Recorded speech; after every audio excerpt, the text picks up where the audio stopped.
What's up everybody? My name is Garmin and I suck at starting big projects.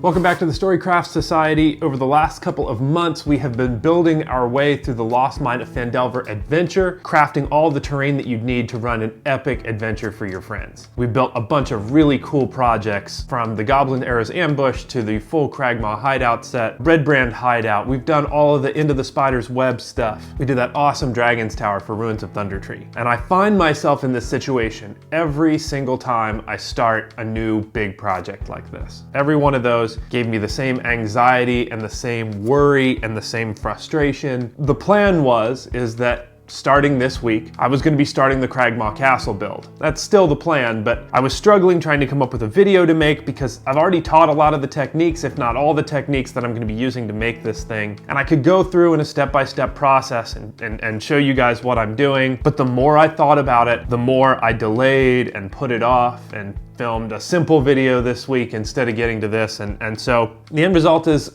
I decided I want to talk to you guys about the thing that really matters with this project. And obviously I'll answer any questions that you guys have and I'll show the process of building it. But the real struggle, the real tutorial, the real trick tip that I think I can give out of this situation is just showcasing my experience of me trying to make this thing. I don't mean for this to be a heavy video. Crafting is supposed to be fun and exciting. That's what I intend it to be, but this is a real situation for me. So I'm sure that it's a real situation for other crafters out there too. And so this video is going to be all about perseverance and getting big projects done, even when your brain and your body says that they don't want to. Let's jump into it. I'm going to start making some cool tiles.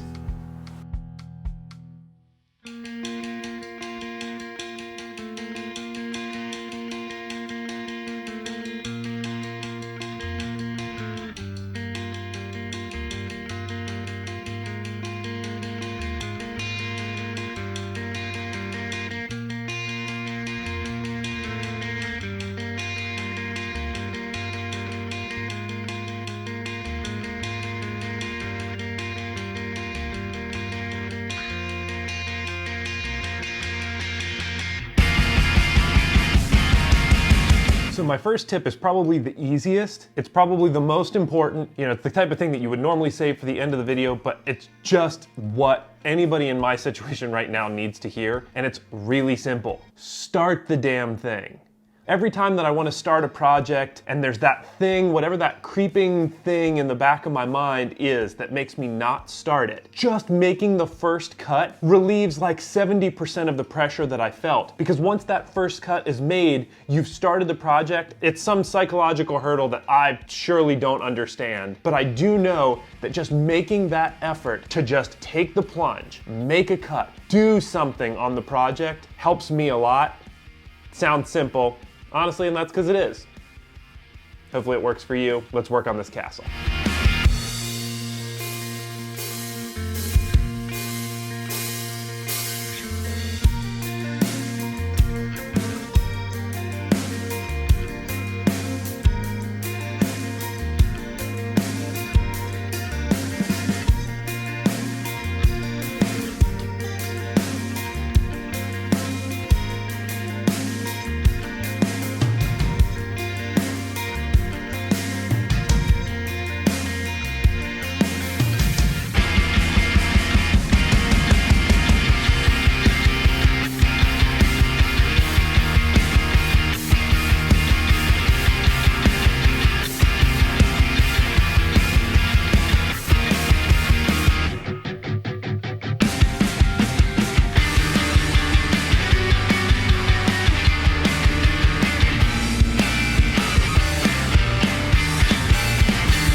right, so now that we have the footprint done and we've got that all kind of marked up and figured out, it's time for me to jump into cutting exactly 1 million bricks. So while I do a brick cutting montage, I figure I'd talk about step number 2 because it's appropriate, and that's do smaller tasks. A lot of times when I'm feeling really overwhelmed with a big project like this is a clear example of it. It was a hill that just seemed insurmountable. The way that you get over that is by taking and just doing one small little task at a time. For me, it was film the intro of this video. Once I got that intro done, see how I'm feeling. Now, film the first talking head. Okay, now that that's done, start working on cutting out the foundation. That process makes it so much easier. I don't feel obligated that I've got to smash this thing out in one day. Just take one small step at a time. Make that first cut, obviously, but then once you make that first cut, finish a small job at a time. I don't know if I'm gonna do any more today than just cut bricks, but at a minimum, I'm gonna get those bricks cut. That's one step closer. So, hopefully the brick montage was great. And the next thing that you'll see, hopefully, is me gluing them on. We'll see. I don't know. I'm winging this one right now.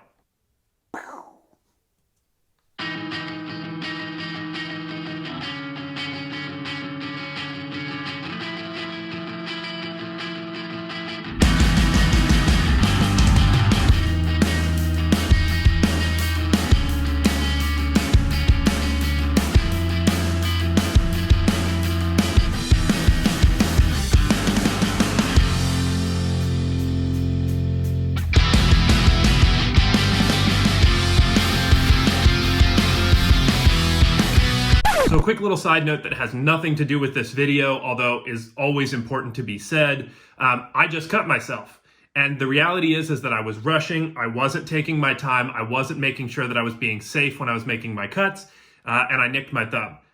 It's not bad, just threw some Band-Aids and Neosporin on it and it's fine, but the important thing here is it could have been way worse.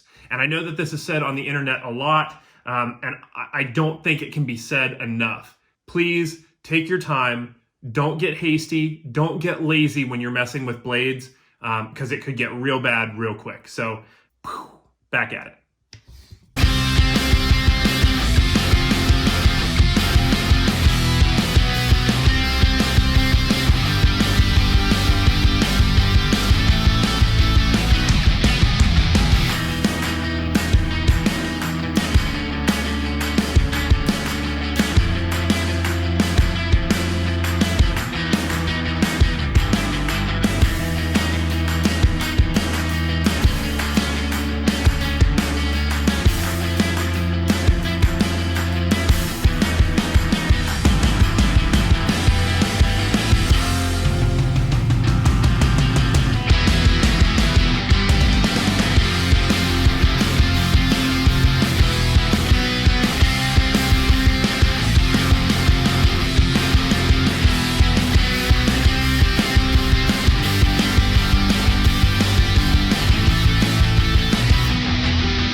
All right, so my next tip to get motivated actually comes in the form of a Picasso quote. Yes, from traditional art, whatever you want to call it. And the quote is just so applicable to everything creative. And that quote is, "Good artists borrow, great artists steal." And what that quote to me means is that art is not created in a vacuum. Things that we do in the creative process are not made solely by us. We're inspired by things around us. And a good artist, according to Picasso, is someone who goes, well, I'm gonna look at this thing that this guy did and I'm gonna borrow that a little bit. And what he's saying is a great artist just goes, that's a great idea, slap it in. Now, I am known on this channel for giving credit where credit is due, and I point at the people who give me the ideas for what I do. And I think that that's important also. But it's also important to just have free roam to go, when Jeremy from Blackmagic Craft comes up with a great idea, I'm just gonna grab that thing and I'm gonna use it for myself. I don't need to come up with something unique and original and new. I'm not always required to do that. So what does this mean in more concrete terms? Well, I'm gonna do a couple of things. One, I'm gonna get online and look at pictures of real castles to try and give me ideas on how I can spruce up this project. Is looking at pictures of a real castle in Europe or a real castle in China going to totally blow my project out of the water and change my direction? No, but it might give me a small idea of something that I could do different that would make my project really stand out. Another thing that's important is look around on YouTube. It is a vast, vast resource with all kinds of cool, dedicated content creators making some amazing stuff, and you never know. You might be able to steal a little trick from Neil at Real Terrain Hobbies, or you might be able to steal a little trick from Jeremy at Blackmagic Craft. So until you look around to see where inspiration could strike, you just don't know what you're gonna get from it. So, good artists borrow, great artists steal. Big time quote, I gotta lay some bricks.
So now that we're finally wrapping up the construction part of this thing, I'm gonna go into my last really big tip for how to get started on a huge project like this. And that's gonna be kind of a simple one, but it's just phone a friend. That might seem like an oversimplified thing. It might seem like it's not that useful, but seriously, whether it's going online and talking in a forum or a Discord to other people that are just into the hobby, or just getting on FaceTime or getting on the phone and calling up a buddy to talk to them about a big project that you want to do, it's just going to kind of manifest in a way that I think is going to result in you getting the project done. I know it certainly helps me that way, and that can come in a couple of different ways. It's as simple as me saying out loud, "Hey dude, I'm going to be building CRAGMAW Castle from Lost Mine of Phandelver." That just might be enough that they get excited, and their excitement kind of permeates into you, and it makes you motivated to get into the project. It might be, if you don't know how to get started, they give you an idea that it's just,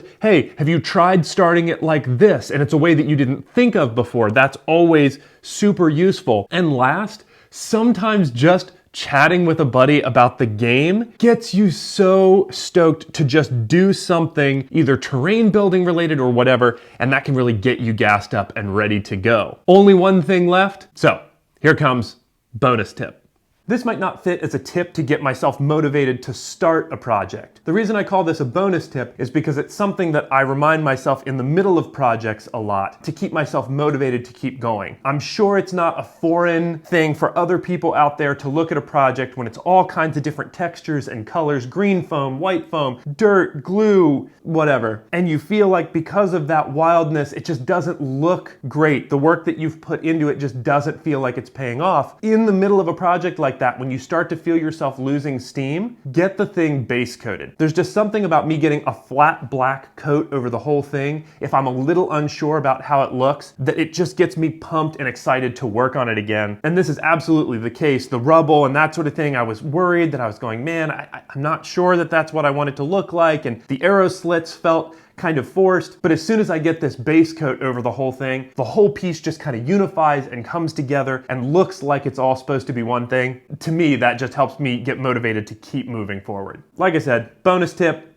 not gonna help you get a project started, but it's certainly something that helps me to keep my motivation up and keep excited about working on a big project like this. So that's the end of the video. I know a lot of these tips, all of these tips, basically the whole video, was just me talking in a mirror to myself to remind myself to get this done. CRAGMAW Castle is definitely one of these builds from Lost Mine of Phandelver, even when I started it, that I was scared because it's just such a big project to tackle and there's so many cool little intricate things about it that get me all jazzed up from just reading the adventure. So bringing it to life always makes me a little anxious. But we made some big strides in this project. Hopefully you all enjoyed listening to me talk to myself and hype myself up to get this thing finished, and hopefully it helps you. If you have any tips for getting motivated to work on big projects like this, leave that in the comments below, because honestly, I need it sometimes, we all need it sometimes, and having a cool resource like that for everybody to check in down there to get themselves pumped up to work on a big project is like invaluable. If you like this video, definitely leave me a like down below. Hit that subscribe button if you haven't already. If you're new to the channel, welcome. Hopefully this video was useful and helpful to you. We got a lot more on the channel if you want to check those out. Hit the notification bell if you're liking the content enough that you want to know when our videos go live every week, which is Thursday, Eastern Standard Time at noon. That's it for this video. Next week, we're going to be coming back with part 2. Can't wait to see you all there. So until then, I'll be seeing you. God, this thing took forever. Like, so long. Like, longer than I wanted it to. Not even that it was hard. It wasn't. I just procrastinated like crazy, and once I finally started, it was fun, so.